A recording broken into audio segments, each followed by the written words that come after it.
Today's guest is Markus Van Driel, who created his approach to transformation called Neuro Pathway Mapping. Marcus's struggles with being gay in a challenging home environment sparked a curiosity in him to travel the world and explore the workings of his mind. His clients and audiences walk away with unique insights, helping them express their true identity and attract love, relationships, and abundance. So, Markus, thank you very much for being on. How are you doing today? Thank you for having me. You're very welcome. And yeah, I'm always appreciative when and I mean, I know, for me, you're in the other side of the world, in Right. Australia, waking up Mm. early in the morning to do this. So out of all the things you could be doing in your morning, I appreciate you choosing to do this. So thank you for that. Yeah, and then I'd love to also know like who you are, how you got to doing what you're doing, just kind of beyond the bio. I'd love Mm. to hear more kind of context about that. Yeah, so I started my journey into coaching from a very young age. I like to say I started to do coaching before I even know what coaching was, and my music still came on cassette tapes. So it's been a passion of mine, and it is one of the areas where I'm really flourishing. It gives you that intrinsic satisfaction. Now, one of the things that I realized from a young age that I was struggling being gay, which caused me a lot of mental challenges. And I also had a brother who's autistic. Um, and as a result, I've always been kind of hiding my identity and avoiding stress and tension at home. So in my 20s, I sort of came to the realization, look, you know what, I need to do something about this. I need to do something to go and help myself, but also help my family. And that is really what kickstarted my journey into learning about mindset, uh, development, and personal growth.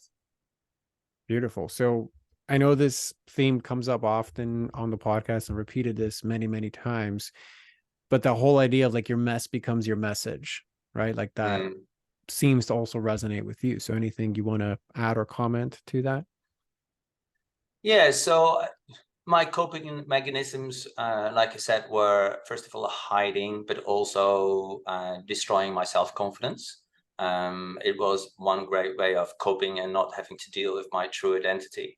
And so then it comes down to identity. And of course, in the gay and queer community, that's one of the things that keeps coming up all the time. And so what I realized is people often start to focus on what they need. So they forget that they can develop as a person. And so they're looking for that validation or strength in different areas. Now, if you learn this from a very young age onwards, it becomes a standard behavior. And that behavior then starts to impact every area of your life, your relationships and your careers. And so I definitely was in that situation. And that's how I kind of discovered, hey, you know what? I've done exactly this. I've taken myself through a long-term relationship, and the journey is exactly, it's a great example of how you start by hiding um, until you work out who you are. And then you rebel, you separate, you become an I person, then you become um, a couple again if you make that stage. And so I've learned that, and I started to see how this identity crisis or this crisis of confidence is impacting a lot of people, and not just in relationships, which is where my passion is, but also in business and career. Got it. So, I mean, clearly, this is something you spent a lot of time diving into. You've obviously done a lot of your own healing work to kind of get to Mm. this area. So, Yeah. really, just as like a segue, I think the kind of just started off broadly, like, how can I best support you today? Mm. Well, obviously there's a lot of head trash going on in my head. It is about attracting people. One of the great things she said, all the information you provided to me, you're very well set up, and I am very well set up.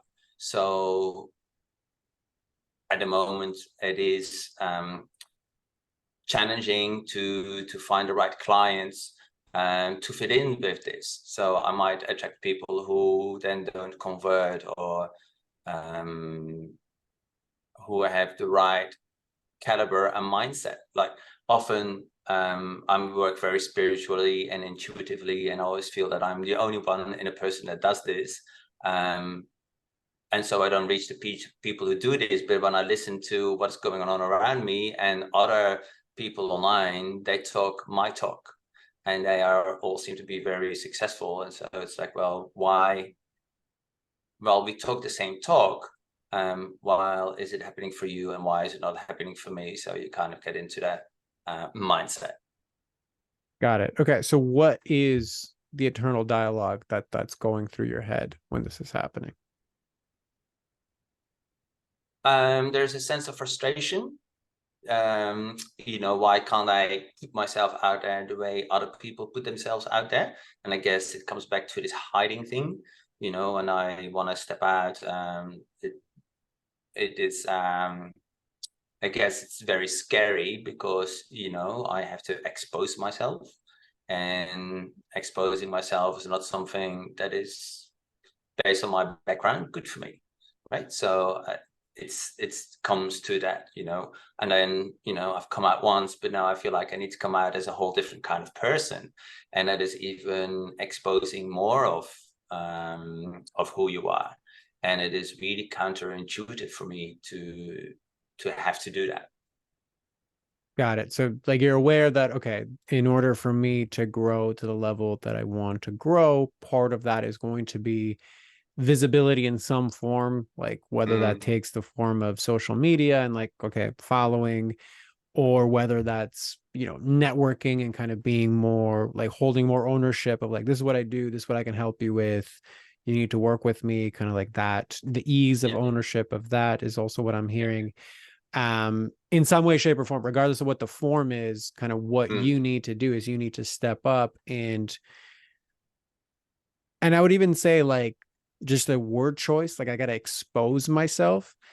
Like exposing to me, and you can correct me if like your interpretation of this, but like exposing to me is like you're bearing like everything. Like it's like I'm naked, right? Yeah. Meanwhile, the only thing that's actually required for the business is just being visible. But even that, like there's a part of you that just associates that to the extreme where like, well, no, it's exposing. Like I have nothing left to hide. I'm totally exposed. I'm totally vulnerable. So out of curiosity, like how does that land with you? Oh, very true. Very true. Okay. Um, I love the fact that you picked up on that word, and I definitely believe that there is a whole lot of truth in there. That for me, it's like nearly an all or nothing. It's nearly giving everything away, sacrificing that whole. I was going to say sacrificing a private person, but it's also exposing my ideas and philosophies, which and if you do this kind of work, as you know, then this is you, right? You're exposing really a lot of it, and so yeah, so it's definitely resonates with what you're saying.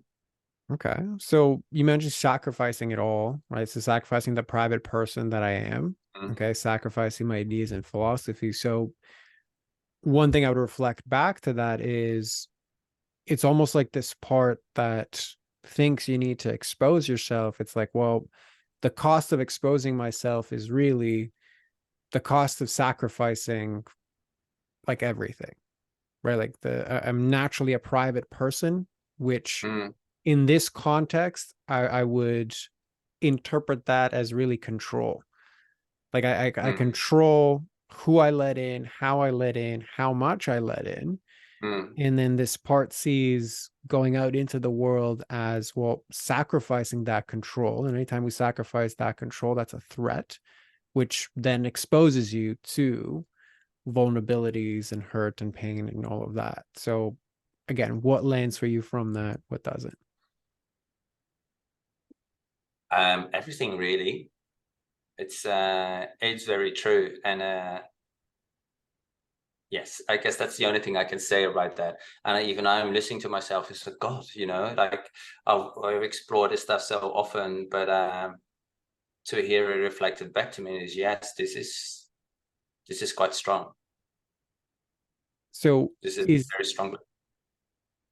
okay, and which part is very strong to you? When you say strong, what do you mean in your Oh, everything the way you described it, it resonates, and it sounds really dramatic. But it is that dramatic. That's what I mean with it's really strong. And the way it reflected back to me is like I'm listening to it and saying, yes, that is very true. All of that, what you just said. and And it beautiful surprises, observation. Sorry, go ahead. yeah. And it actually surprises me to hear it reflected back in such a strong words that I say, oh, wow, yes, that is very true. Yeah. And what I was going to say is like also great observation on noticing the like magnitude or the intensity of it, Yeah.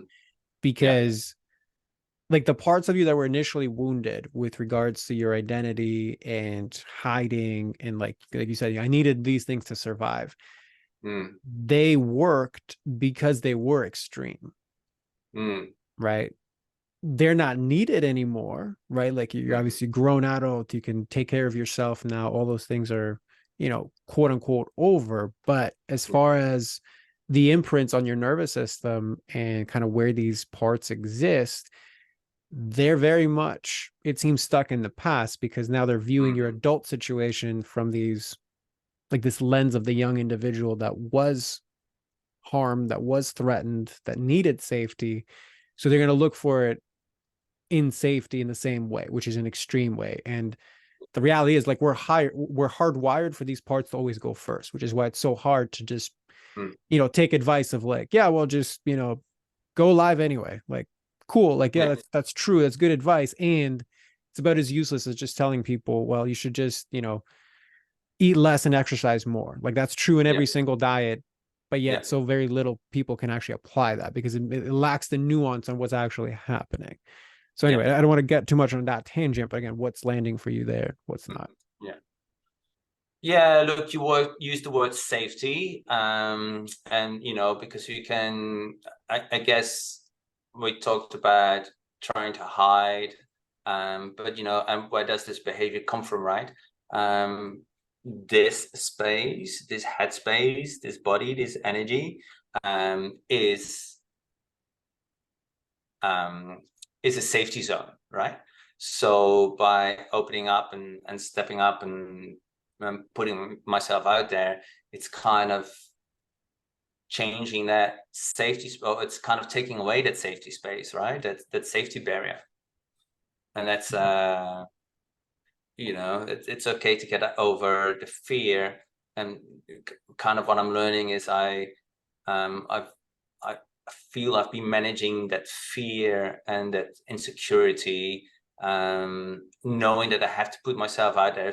But what is your secondary benefit you get out of this is safety. And so what I'm kind of hearing reflected back to me is, okay, so yes, you've dealt with that identity crisis from being gay and having an autistic brother, which wasn't recognized and understood in those days. So you've dealt with that. So now maybe it is that you kind of need to start to look at it from a different perspective. What is the safety component, and how can you still feel safe opening up? So let's go away from exposing, but let's talk about opening up. And I think that's it's a different approach, really. It's different. Maybe it's a different phase that I haven't really considered yet.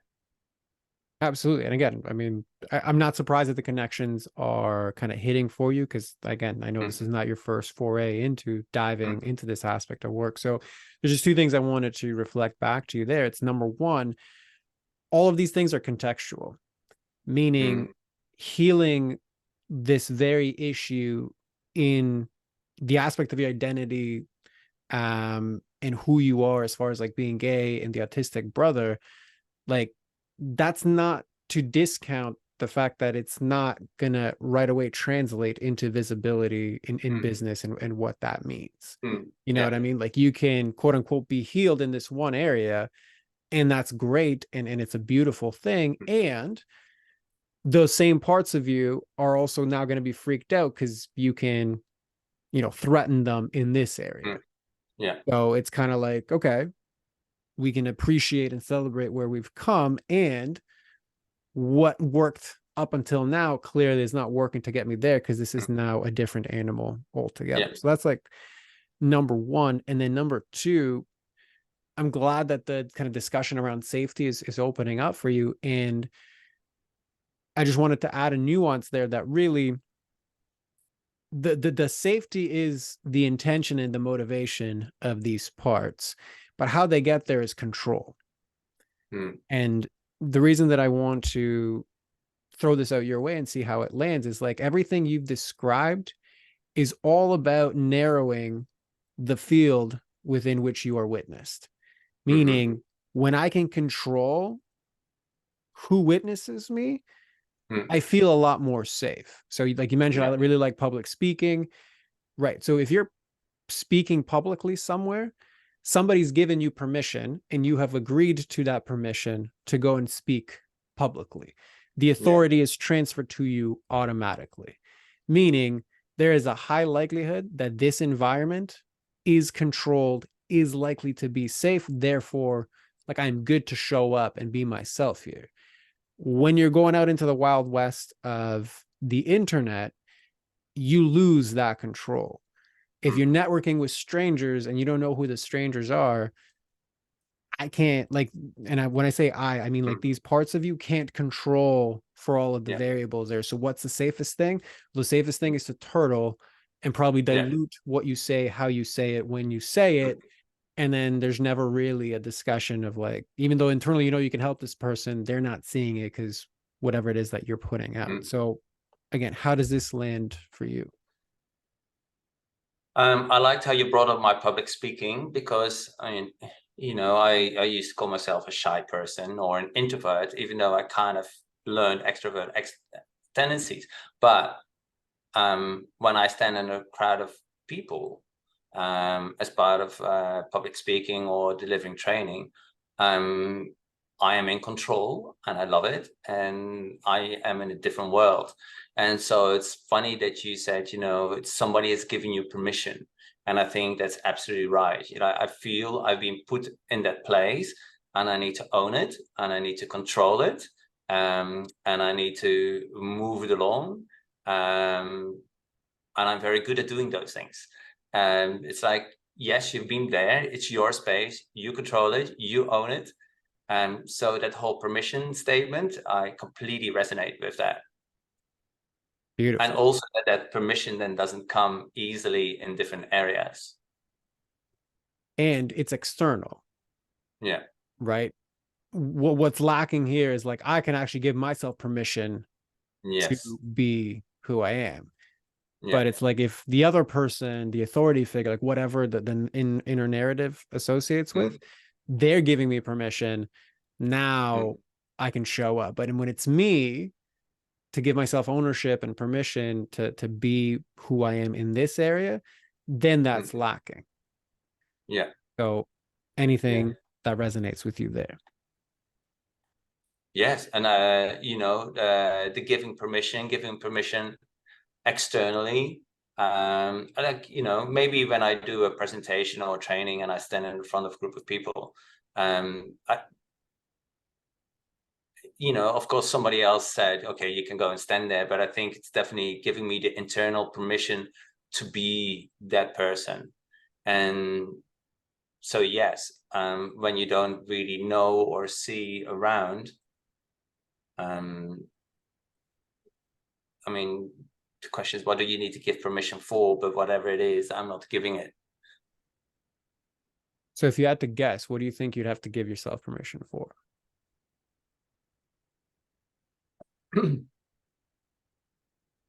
I guess the permission is,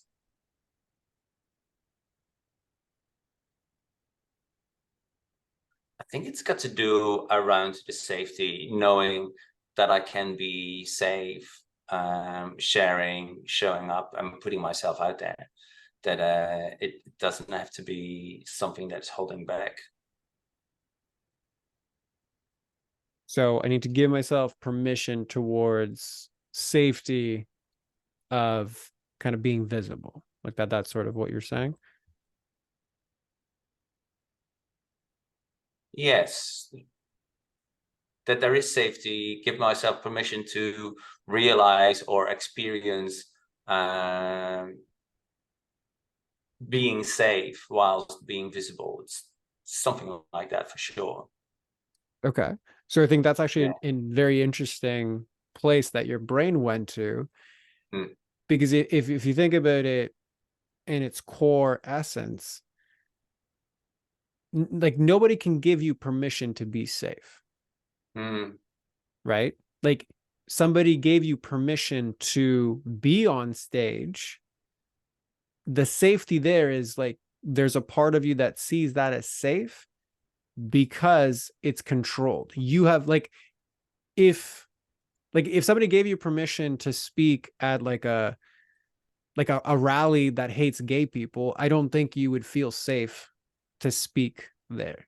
You know what I mean? Like that is coming onto a stage where clearly these people aren't here for my best interests, right? But you are stepping up on stages where you have also vetted the individual. You like what they're about. You agree with them. You want to share Mm. all of your expertise. Those are all reinforcements that like this is a safe space. And I Mm. think that the part that I just want to stress to you here is like nobody can give you permission to be safe. The safety actually comes from self-trust, right? Mm. Like I have to Yeah. trust that I can vet this person, that they are actually, that like they say they do what they're going to say and they're not actually malicious.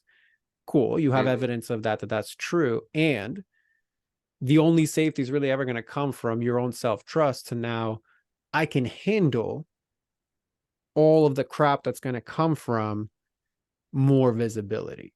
There's going to be Mm. hateful comments. There's going to be judgments thrown my way. There's going to be projections thrown my way. Mm. Like that is the reality Mm. of going out into the world. So the only safety you actually have is your own self-trust, your own autonomy, your Mm. own belief that like I can actually navigate that and be safe in Yeah. this world. Yeah. So what's landing for you there? Well, the first thing is when you said, when you stand in front of a crowd of people who are anti-gay, you wouldn't feel safe. Actually, my thought was, it just depends, maybe I'm just there to share my story, right? And I didn't really feel it was going to cost me that much trouble. So that's kind of interesting. But I think what it then comes down to, I think it demonstrates really well that when I stand in front of people, I find a trust in me, right? So that kind of how that story and my thought and response to that was like, yes, I can handle that because I know I'm good at this. So it's like, okay, but it's very true what you're saying. It's a very external threat which I don't experience in those moments. But in the other situations that you were describing, getting the permissions, putting yourself out there, it's then that fear does become external.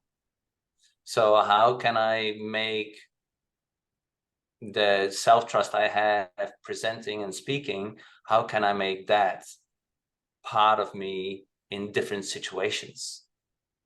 The beautiful question, and thank you for that share, because I think it actually brings up a very good point to connect a few things we were just talking about, Mm. where like we kind of started this whole discussion with me reflecting back to you that it's contextual and that Mm.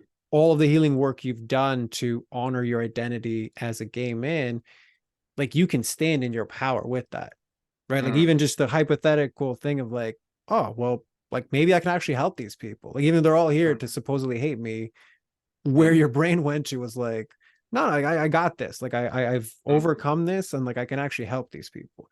So I'm Yeah. like, that's actually really cool because you actually have evidence that this empowered part of you exists Mm.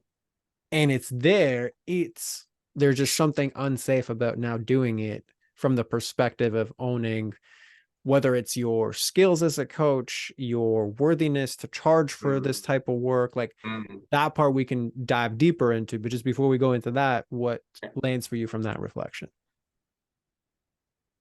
Absolutely. I think that's exactly the point we've come to.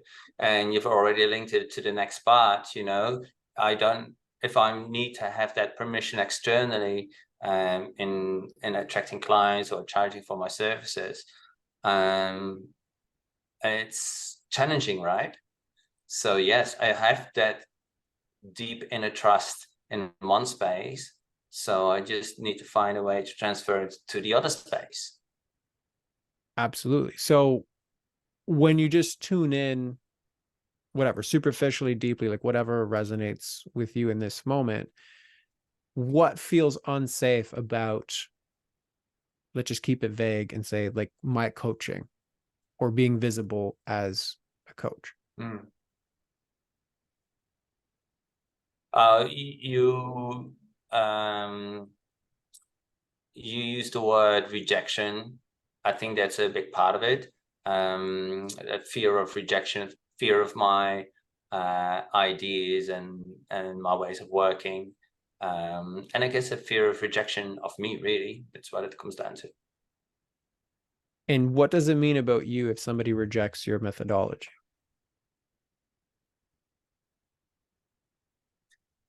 I actually get frustrated because I know it works very well. But you know, it's I guess I kind of take it personally, because it also reflects back on me that I've not been able to step up and convince them well enough to do it, to achieve the results that they want. Unfortunately, it doesn't happen very often, but you know, it is definitely something that we need to work through. But yes, it's definitely comes down. It's more of an irrational fear, really, than the reality. And I know you know that intellectually, right? So Mm. like I'm not Yeah, really questioning the intellectual piece here. It's more the yeah, feeling piece of it, yeah, right? yeah. So fear of rejection, that my ideas or my ways of working are somehow wrong. Is Mm, really a fear that I'm somehow wrong, or that I mm. haven't convinced them enough. There's a lot of proving energy in that. As in, I have to Holding. prove something. Correct. Right. Because Yeah. like an alternative, like let's just say me, I have like, I don't have any skin in this game. I'd just be like, well, like if your stuff is getting results, like who cares if Mm, I don't agree with it? Like yeah. your clients are happy that they're paying you. That's the only people you actually need to answer to. Who cares if I Mm, say like your stuff is garbage? yeah. Right. But where your brain defaults to is like first frustration, which is essentially defense. Like, no, no, no, no. What do you mean? Like, no, no, no. Like I have to like prove Yeah. to you. And then Yeah. seems like underneath that is the fear of like, well, hold on, maybe my stuff isn't as good, or like, well, I don't know what the Mm, narrative is, but what's your take on that reflection? yes, and I think that's very well explained and reflected back. And then the other part is then too, the other part of that frustration is really, but you know, I'm not the only one doing this. You know, I hear other people talk my exact language. So why can't you see it? Right. And I think the whole proving energy, that is a really interesting word. Um, and that actually really resonates with me. And I don't quite know how that fits in, because obviously I'm not really sure that I ever feel like I need to prove anything. But you know, the way you kind of said it and you linked that word to what it is that I was talking about and the words that I was saying, I said, yes, I kind of feel I have to prove to people that what I do works. And I don't think it's not a very good place to come from when you are doing this kind of work, right? It's not about you proving something. It is about other people doing something. And I think that's very interesting. It's a great realization. Yeah, it's a less empowered place to Mm, kind of open the conversation about working together. So I have to yeah, prove to you that I'm good enough to work with you, then it yeah, just changes the dynamic like right off the yeah, bat. So yeah, I yeah, understand exactly what you're saying. yeah. Um, if you tune in, because you like this, the proving energy really resonated with you. Mm-hmm. So less on the intellectual side, but if you like tune into your body, what's like the feeling you have around that? Mm.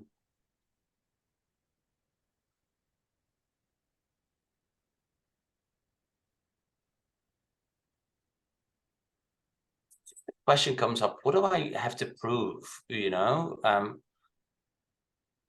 and that will have to go back a long way. What is it that I feel I need to prove, and who I need to prove it to? Great questions. It's a big question, yeah.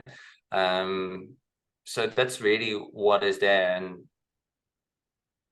and it's, yeah, I think it's the biggest breakthrough. Actually, there's a few, the safety part, but then now it becomes about proving, and I think this proving, because I, intrinsically I know that it works, that what I do is powerful, the way I work with people has incredible results, but I still feel I need to prove it.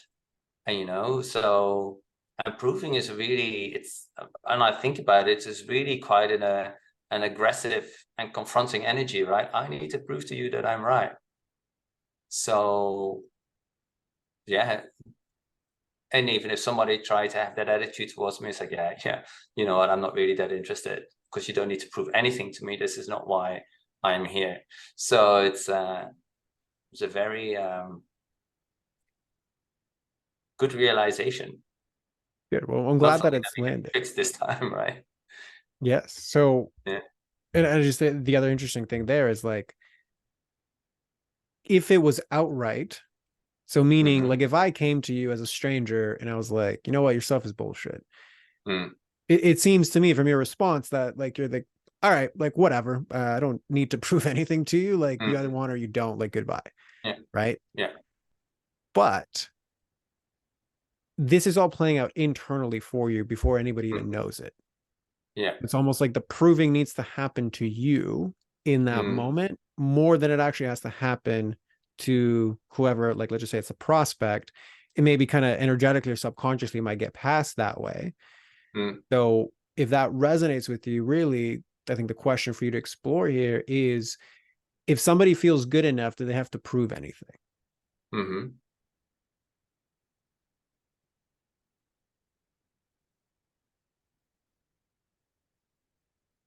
No, and I don't necessarily need to prove it for myself either. It's like, I need to convince, right? Mm-hmm. I need to convince others. So, and you can really kind of relate it back. For me, it kind of all relates back to where we started, by the hiding and all of those things. Um, yeah, it's kind of confusing me now. It's definitely about proving, convincing people. And I like that you said it kind of plays out on an unconscious level, because what you said is like, okay, when a person says, and I don't believe in your bullshit, that's fine, and it's true. But when I am working with people, I really feel I need to prove that it works. And then again, the proving, it's not necessarily about them getting the results. It kind of takes a bit that safe space for them. And it's not really, am I trying to prove it to them, or because, I find ways around things anyway. So yes, anyway, I think you've hit a nerve with this, as you can tell. And it is, it's a very interesting question. I'm It not sure if clicks. I answered you, but it's That's totally fine. Because I yeah. mean, I can see your brain's like doing, gymnastics internally of like, okay, how does this all Yes. fit in, etc. And that's Yeah. normal, Yeah. right? Because these parts are interrelated. And even Yeah. if you rewind this, like if you look at how do we get here, right? So we started with, okay, Mm. well, I have a fear of rejection. Yeah. Cool. Well, they're actually rejecting me. Like that's kind of what Mm. part feels. Mm. Then it turns into, okay, well, I haven't actually just convinced them enough, which means I'm Mm. trying to prove to them. But Yeah. if you now trace that back and you look at this through the lens of projection, Mm. it's not I'm trying to convince them, I'm trying to convince me of something, Mm. right? Like this part, like, because you have evidence, like you have objective evidence that your stuff works, your methodology Mm. works. Yeah. Yeah. So that's not what's questioned here. So Mm. it's like you actually have evidence to the contrary of what this part Mm. believes. And that's why I Yes. was asking you, for somebody who feels good enough, do they have to prove anything? And Mm. yes, I know it lands. Okay, well, obviously the answer is no, and you intellectually Mm. understand that. But then you saw the inner dissonance that started to happen. Well, but this, then they, like it's Mm. wrestling internally with that. And I Yeah. agree with you. I don't think it's fully fleshed out. Like there's probably a lot more nuance and layers to it, but it's more like it's opening up the door to where you need to look to really Yeah. uncover where, a lot of these core pillars of these patterns actually lie. Yeah. So again, what lands for you with all of that? Yeah.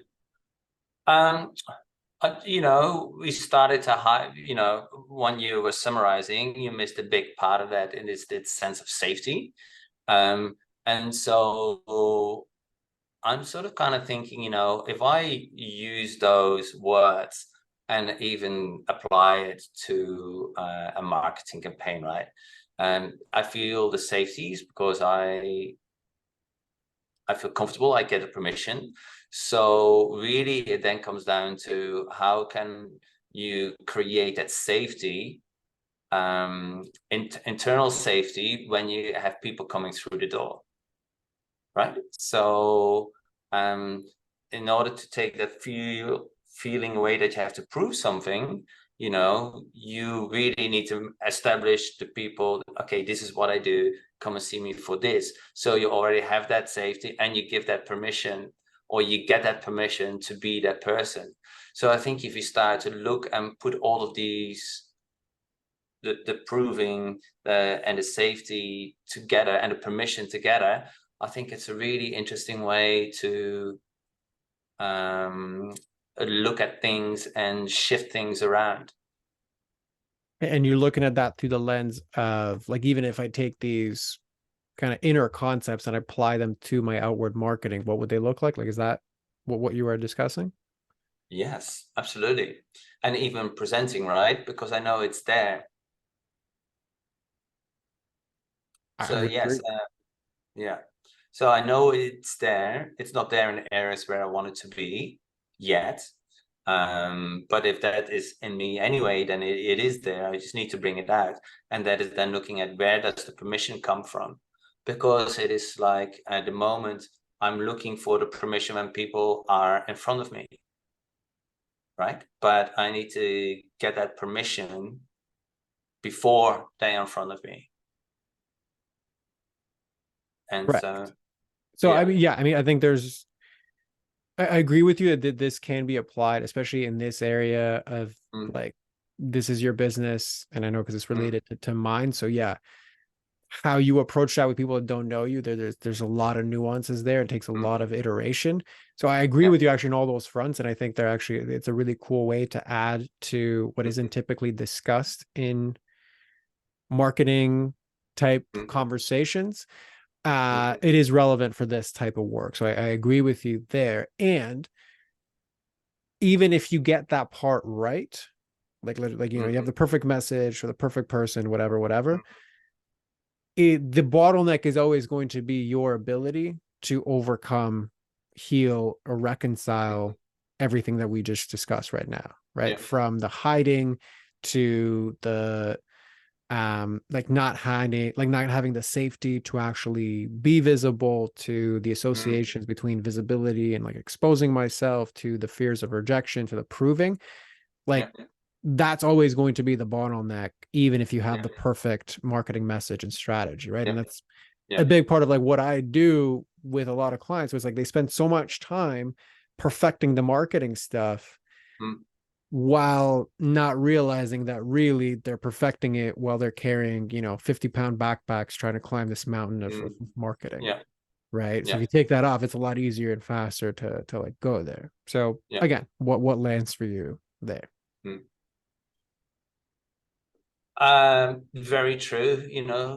Said this before, I had everything ready. Everything is nicely set up. So yes, it is really thinking about now, where should I focus? Yeah, yeah. So And there is obviously something like a bottleneck, the word that you used, that needs to be fixed in order to move ahead.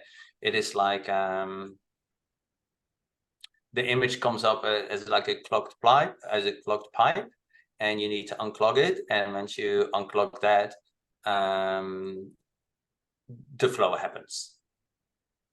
Yeah, I think that's actually a very good analogy to use with the dynamic that's happening here. So if we then zoom out and make this more real, like let's just say if you look at those patterns individually, so let's just start with the hiding, right? If you now zoom out and extrapolate that to your business, how is that affecting your business day to day?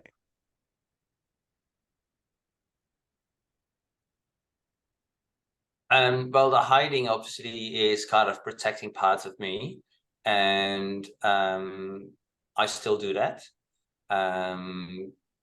Or I wait for permission to put myself out there. So I think that's still a big part of it. I notice that I'm starting to get better, but I think the shift that I'm starting to make is I'm starting to focus on the areas where I shine. So I'm starting to get more involved in the public speaking because I know I shine there, and it's a great way of exposing myself in a safe space. So I think that's kind of okay. So if you look at the different areas, maybe on social media, there's still a level of hiding. So there's different ways of hiding. You can hide behind pictures instead of videos. So doing that kind of thing.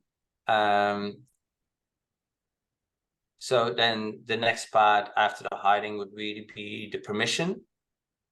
Well, so sorry, just think, to cut you off here. So I agree with you with all of that, and I think it's beautifully articulated, and obviously it connects to what we discussed, and like you're making all the connections that need to be there. And if we're going to take this, so it's kind of like you had the first level consequence, right? Okay, well, I'm going to optimize for places where I shine, which is public speaking. Yes, I think that that's a beautiful thing.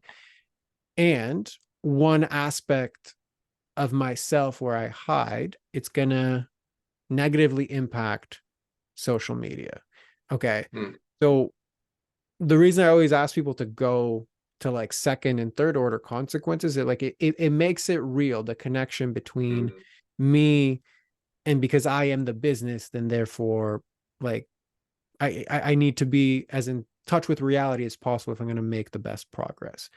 So if we just stick to the hiding, then what are other ways it affects your business?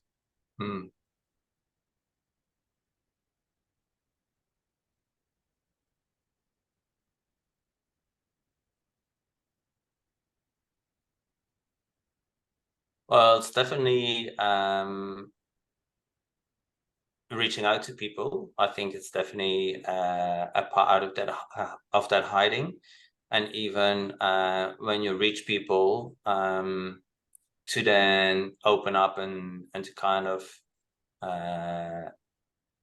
create that space and opening up to people about what it is, the thoughts, the philosophies, and then also extending an invite to them to say, like, you know what, if you want to know more, right? Because even that, it's really about that opening up and stepping beyond that hiding.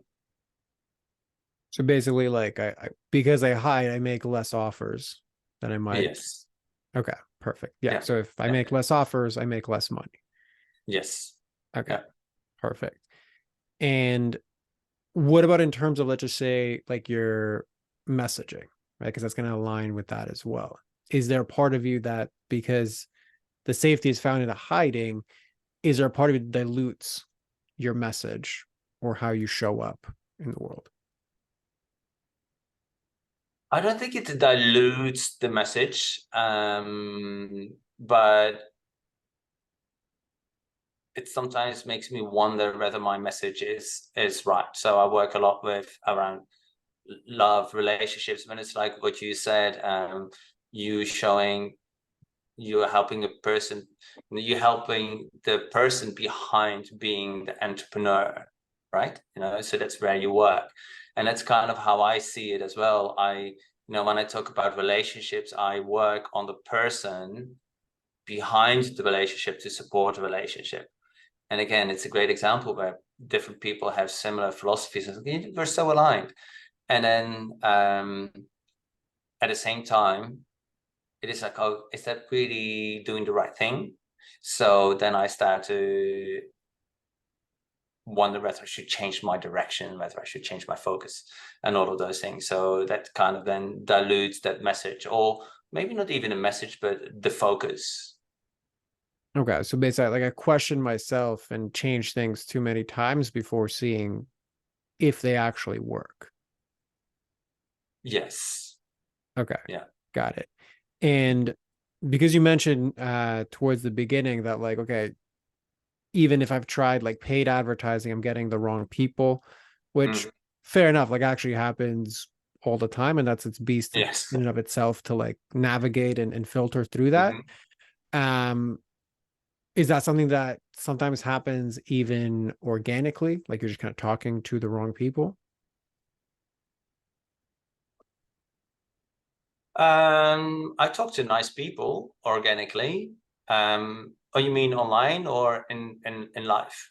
In general, I guess I'll contextualize the question, because sometimes if the pattern is to hide, then the messages you put out there are kind of going to be, it's like there's inertia in the hiding. So even when you push yourself to put something out, it's not as clear. Maybe it's not as polarizing. It's not as like in your face, like this is for this person and I can help you. It's kind of more diluted, more vanilla is the wrong word for it, but like it just ends up being more generic and kind of doesn't really apply to anybody. So the people that you come in contact with, like it's not really my people. Why am I not getting like my people? Like that's something that's happens. I'm just kind of poking around to see if that resonates with you or not.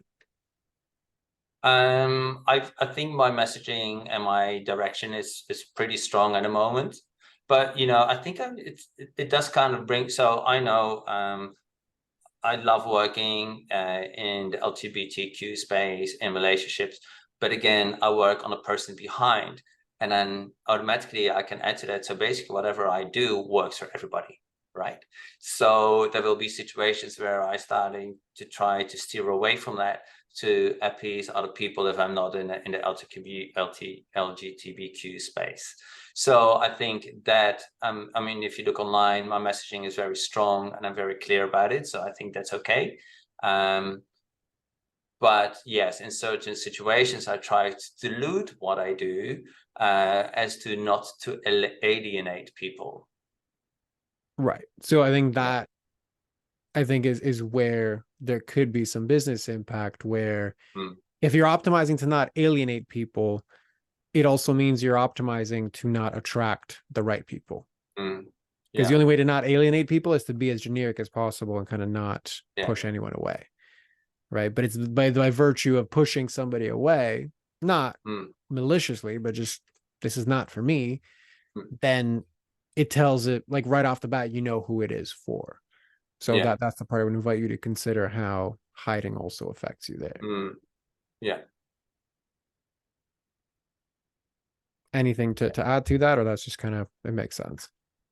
It makes sense. And again, I kind of need to look at it two different sides on here, because on my social media, I'm very strongly advocating one space that I work in. But it is in conversations, I start there, but I also say, it kind of goes, it works for everybody. So I don't know, I'm not really sure if it exactly resonates. But one thing that I did get out of that conversation is when you said you put something out there, but you're still hiding. And it's like, okay, so there's really an energy behind it, right? So if I push something out and I say I'm still hiding, then it doesn't really matter what I say, because I carry that energy with it.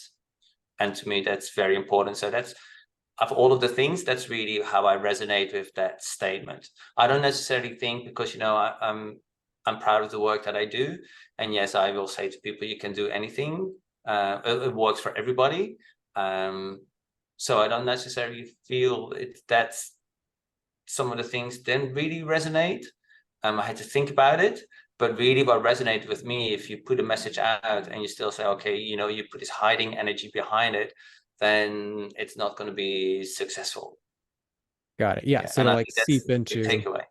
yeah, Yeah. perfect. Yeah. Yeah. And but definitely, like, by all means, Mm, whatever resonates, mm, take, whatever doesn't, discard. I'm totally like cool with that. So yeah, if that's what you take away from it, I think that's a beautiful thing, because it's like what you imbue in the message is ultimately going to determine or influence the outcome. So yeah, 110%. exactly. Exactly. Exactly. Yeah. Perfect. So then, just to kind of move this towards a close, I want to also make sure you have the chance to explore. So that one of the big things was like the hiding. The other big thing was like the permission and the Mm. fears of rejection. So how do you think those extrapolate out and affect your business?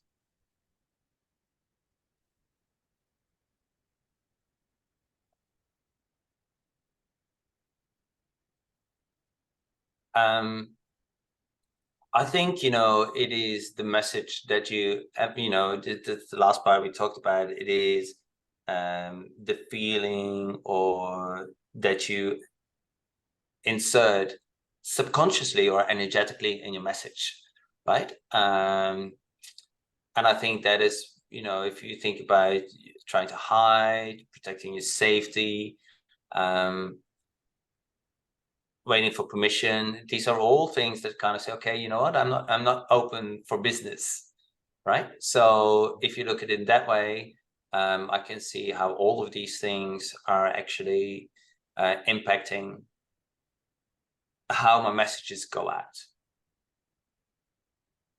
Yeah. And I Yeah. think that's And, a very powerful statement. Like, there's this energy of like, I'm not open for business, right? Like that's a mm, pretty big yes. repelling in the wrong direction. Yeah. Yeah. And sorry, you Yeah. were going to say something else, and I cut you off. Yeah. So uh, I just think it's an interesting point that we've come to, that because, you know, I don't say it in my messages, right? I'm putting them out there because I am open for business. But it's interesting that how these really lining all of these three feelings or these emotions that we've explored, or these states, are really kind of saying, okay, close, close, close, right? And I find that it's a really interesting thing. And so it's really, and the other thing that I kind of got out of that was, you know, it's close, close, close, but if you maybe shift some of those things around and put them in a different part of the process, then, you know, you start to open things up. And so yes, I think I can see it, right, in how things are growing or expanding, or at what rate. I think it's really interesting to see all of those things put together.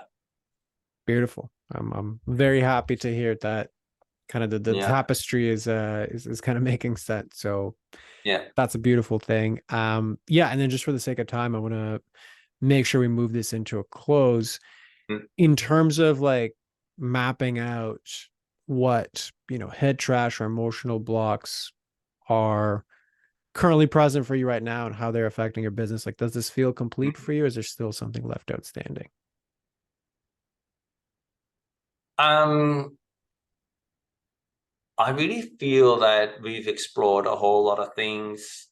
Like when people listen to us talk, they probably feel this is a very emotional talk. But I really, on background in my head, I can really see how it resonates with what is happening, and how to promote and present and put myself out there. So it's a very nuanced conversation, at least for me it is.